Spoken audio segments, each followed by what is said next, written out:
안녕하세요. 저는 올해 30대 중반이 된 여자입니다. 요즘 들어서 머리 아픈 일에 휘말려서 하루하루를 정말 한숨을 쉬어가며 심란하게 보내고 있는데요. 그건 바로 결혼한 남자를 사랑했던 죄밖에 없는데 저는 상간녀라 불리게 되었습니다. 하지만 따지고 보면 제가 먼저였거든요. 제 답답한 사연을 얘기해 볼 테니 현명한 분들의 많은 조언 꼭 좀 부탁드릴게요. 신중히 제 이야기를 듣고 잘 판단해 주시면 감사하겠습니다. 우선 저는 지금 서울에 살고 있습니다. 태어나고 자란 곳은 남쪽 지방의 꽤 큰 도시예요. 제가 대학교를 졸업하고 취업하면서부터 서울로 왔으니까 제2의 고향이라고 해도 무색할 만큼 오래 살았습니다. 그리고 부모님은 제가 초등학교 때 이혼을 하셨어요. 그건 아버지의 바람 때문이었고요.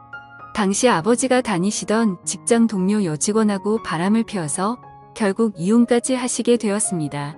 그때 상대 여자가 아버지랑 절대 못 헤어진다고 하는 바람에 결국 아버지는 그 여자를 선택하게 되셨고 그렇게 엄마와 이혼을 하게 되었죠.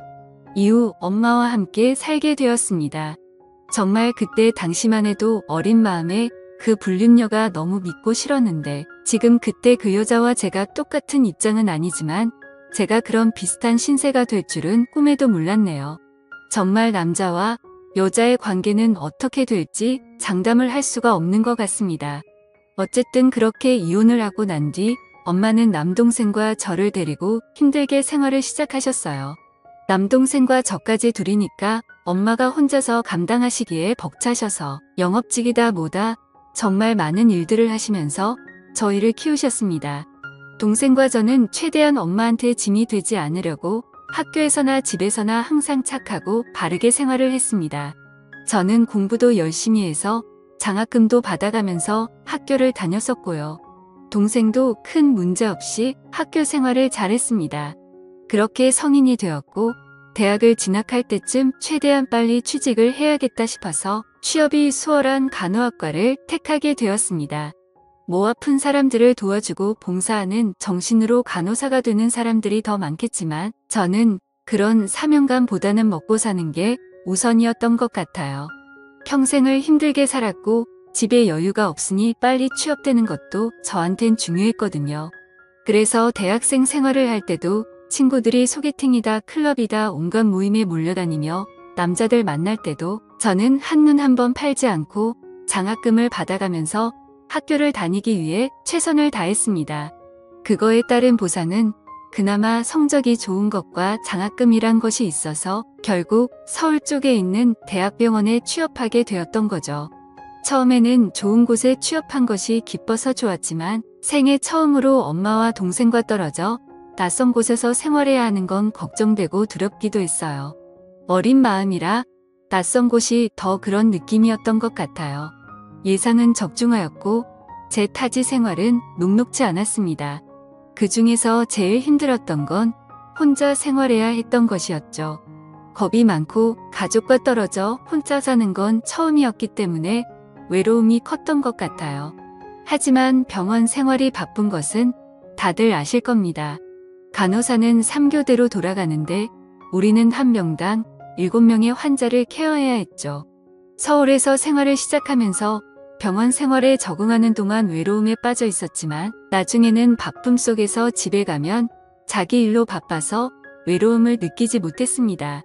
그렇게 2년 동안을 바쁘게 보내고 나서 문득 제 인생을 돌아보니 내 인생에는 남자를 만날 팔자가 아닌가?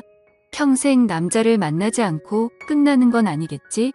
라는 생각이 들더라고요. 사실 학교 다닐 때 대시하는 남자들은 있었지만 그때까지 남자를 제대로 만나보진 않았습니다. 아버지의 외도 영향도 있었는지 남자에 대한 반감도 있었던 게 사실이었고요. 그런데 병원에서 저한테 유독 관심을 보이는 의사 선생님이 계셨습니다. 저와 함께 일하고 있는 여러 간호사 선생님 중에 꼭 저한테 잘해주시고 시간만 나면 영화 보러 가자, 같이 밥 먹자라고 말하며 꾸준히 들이댔어요. 그 선생님은 제가 좋아하는 스타일로 남자답고 덩치도 좀 있으면서 웃는 모습이 너무 매력적이었습니다. 처음에는 장난이라 생각했지만 계속 그런 제안이 반복되다 보니 이 남자가 진심으로 하는 말인가 의심이 들었었죠. 그때 선생님이 레지던트였는데 바쁜 일정 속에서도 오프인 날에는 꼭 저한테 시간이 언제 나냐고 꾸준히 들이댔어요. 그 선생님에게 마음도 살짝 있었는데 괜찮은 남자가 계속 대시를 하니 마음이 흔들리고 있었습니다. 이제는 생활도 안정이 되었고 집에 걱정할 큰 일도 없어서 나도 내 생활을 해보자라는 마음을 가지고 그 선생님의 대시를 받아들이게 되었죠. 그렇게 우리는 병원에서 아무도 몰래 연애를 시작하게 되었습니다. 선생님은 학교를 삼수 끝에 의대에 진학해 생각보다 나이가 더 많았지만 제게는 나이 차가 큰 문제가 되지 않았어요. 그때까지만 해도 제가 이렇게 사랑하는지도 몰랐던 것도 있었고 사내 연애를 비밀로 했는데 앞으로도 모르는 게 많고 미래도 불확실하다 생각했었습니다. 하지만 우리 둘은 매우 빠르게 가까워졌고 오프인 날이면 서로 시간을 맞추어 가까운 곳에 여행을 가기도 했으며 주로 우리 집에서 데이트를 하면서 하루를 마무리했어요. 그리고 연인을 만나면서 가장 중요한 게 무엇인지는 다들 잘 아시겠죠? 사실 그 부분을 남친이 너무나 만족시켜줬습니다. 남자를 제대로 만나본 건 이 사람이 처음이었고 그 사람도 나와 처음 함께 지새운 날 너무나 감탄했어요. 자신은 여태 그런 적이 없었다며 정말 참을 수 없다고 터놓았어요. 그러나 우리는 그게 정말 잘 맞았습니다. 그렇게 함께 보내는 시간이 너무 즐겁고 좋았죠. 그 사람은 성격까지 자상하고 다정해서 나에게도 너무 잘해주었고 같이 있으면 못하는 요리 실력으로 스파게티도 만들어주며 깜짝 파티도 해주었습니다. 그는 언제나 제게 부르는 대로 달려와 주었고 나를 너무나 아끼는 모습이 느껴져서 정말 제게는 차고 넘치는 남자였죠. 뿐만 아니라 남들에게 비밀로 하고 연애를 한다는 그 자체도 스릴이 있고 뭔가 모르는 설렘이 더 크더라고요. 그때는 정말 마음이 주체가 되지 않았습니다. 하루는 둘이 병원에서 야간 근무가 걸렸던 날이었어요. 둘이 사귀기로 하고 얼마 되지도 않았는데 그 심정을 아실 거예요. 지금도 그렇지만 둘이 너무 잘 맞으면 초반에는 더 떨어져 있기가 싫더라고요. 남친을 제대로 사귄 건 처음이나 다름없었던 나였기도 했고 저를 너무 예뻐해주는 남친과 계속 붙어 있고 싶었습니다. 결국 서로 눈이 맞아서 아무에게도 말하지 못할 비밀도 생기고 말았고 은근히 즐겼던 것 같네요. 그렇게 저희는 사랑을 점점 키워가게 되었고 서로의 미래까지 약속하게 되었습니다. 그때 당시의 원래 계획은 남친이 전문의를 따고 병원을 차리면 그때 결혼을 할 생각이었어요.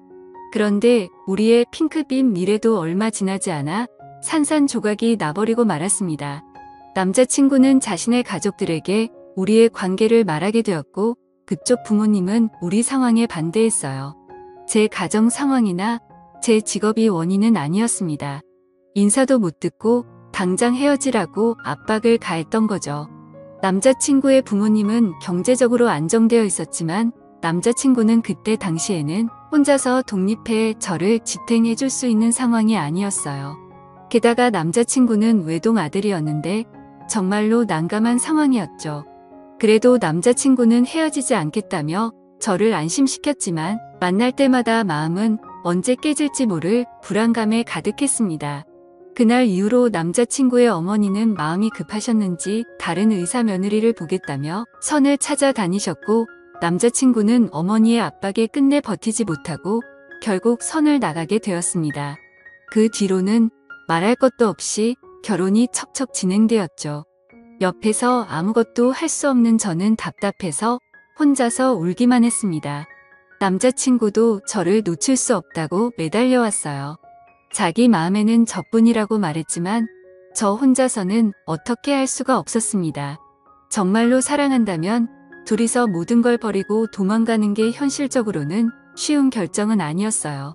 결국 저는 사랑하는 남자친구가 다른 여자와 결혼하는 것을 무력하게 지켜봐야만 했습니다. 정말로 마음이 찢어지는 느낌이었죠. 남자친구는 결혼 전날까지 전화를 해와서 사랑하는 사람은 저뿐이라고 잊지 말라며 금방 이혼하고 다시 돌아올 거니까 조금만 기다려달라고 말했어요. 그 말을 듣고 눈물이 나왔습니다. 그 후 몇 달이 지난 후 남자친구가 다시 연락을 했어요. 그동안에도 가끔씩 문자를 주고받았고 자기는 정말로 저뿐이라며 다시 만나자고 했었습니다. 많은 고민 끝에 마음을 주체할 수 없어서 다시 만남에 응했어요. 그런데 그게 옳은 선택이었을까요? 현재에는 후회는 없지만 결과적으로는 밤의 가정을 깬 나쁜 여자가 되어버리는 기분이었습니다. 하지만 우리는 서로가 너무 사랑했기에 그 이후로도 우리는 몰래 만나오게 되었죠. 잠시만이라고 했지만 그 기간은 점점 길어졌고 그 사이 남자친구는 전문의 자격을 취득하여 본가와 처가의 도움을 받아 개업하게 되었습니다. 그러나 우리는 몰래 만나서 서로를 잊을 수 없어서 남자친구가 저를 자신의 병원에서 간호사로 고용하게 되었죠. 만약에 그때까지만 끝났더라면 이렇게까지 문제가 되지 않았을지도 모르겠지만 그 시기에 서로에게 정신이 나가 있었던 것 같습니다. 남자친구가 원장으로 있는 병원에 간호사로 입사하면서 우리는 다른 간호사들의 시선을 피해 언제든 마음대로 만날 수 있었죠. 집에서 혼자 지내고 있는 아내보다는 오히려 병원에서 저와 더 많이 만나고 있다고 생각하니 제 자신이 진짜 아내가 된 것 같은 착각이 들 정도였습니다. 그러던 중 하늘이 무너지는 소식을 전해주더군요. 자신의 아내가 임신을 하게 되었다고 말하는데 저도 어떻게 해야 하는 건지 도저히 머리가 멍해지더라고요. 그렇게 며칠 동안은 어색한 분위기가 흘렀습니다. 그리고 그 여자가 임신을 하고 난 뒤부터는 병원에 갑작스럽게 찾아오는 날이 늘어나기 시작했고 그때부터는 조심해야 했을지도 모르겠네요. 하지만 우리는 방심한 순간에 문제가 생기게 되었습니다. 동료 간호사들이 식사를 하러 나간 점심시간에 우리는 원장실에서 꼭 붙어 있었는데 그때 순간적으로 원장님의 아내가 갑자기 찾아와서 문을 벌컥 열어서 우리 사이를 들켜버리고 말았던 거죠. 그 순간 난장판이 벌어지기 시작했고 결국 원장의 가족까지 이 모든 사건을 알게 되었습니다. 이혼을 한 해 만에 큰 문제가 생기게 되었던 거죠. 저는 아내 쪽에서 손해배상 청구와 상간녀로 고소당한 상태이고 이런 상황에 처하게 되어 정말 당황스럽고 힘들어졌습니다. 그러나 저는 남자친구와 그 여자보다 먼저였다고 생각하고 싶어요. 저는 상간녀가 아니라고 주장하고 싶습니다. 왜 나만 나쁜 여자로 몰리는 거죠? 그리고 원장의 부모님도 정말 원망스러울 따름입니다. 서로가 사랑을 할 때 그냥 받아주셨다면 이런 문제가 생기지 않았을 텐데 싶은 마음에서요. 지금은 남자친구의 결정을 기다리고 있습니다. 아내에겐 태어나지 않은 아이와 든든한 가족이 있지만 저는 남자친구의 진심 어린 사랑을 받고 있기 때문에 기다리고 있어요. 그는 자신도 이 사태가 정리될 때까지 마음을 숨기지 않겠다고 말해주었어요. 정말 답답한 상황에서 이렇게 사연을 나누어 보고 싶었습니다. 저는 정말로 나쁜 여자로 여겨져야 하는 걸까요? 저는 그 남자와 먼저 사랑을 시작했는데 왜 이렇게 억울한지 이해가 가지 않습니다. 사랑이 죄라면 죄라고 말하고 싶어요. 부디 현명한 조언 부탁드립니다. 오늘의 사연은 여기까지입니다. 여러분들의 생각은 어떠신가요? 사연 들어주셔서 감사합니다.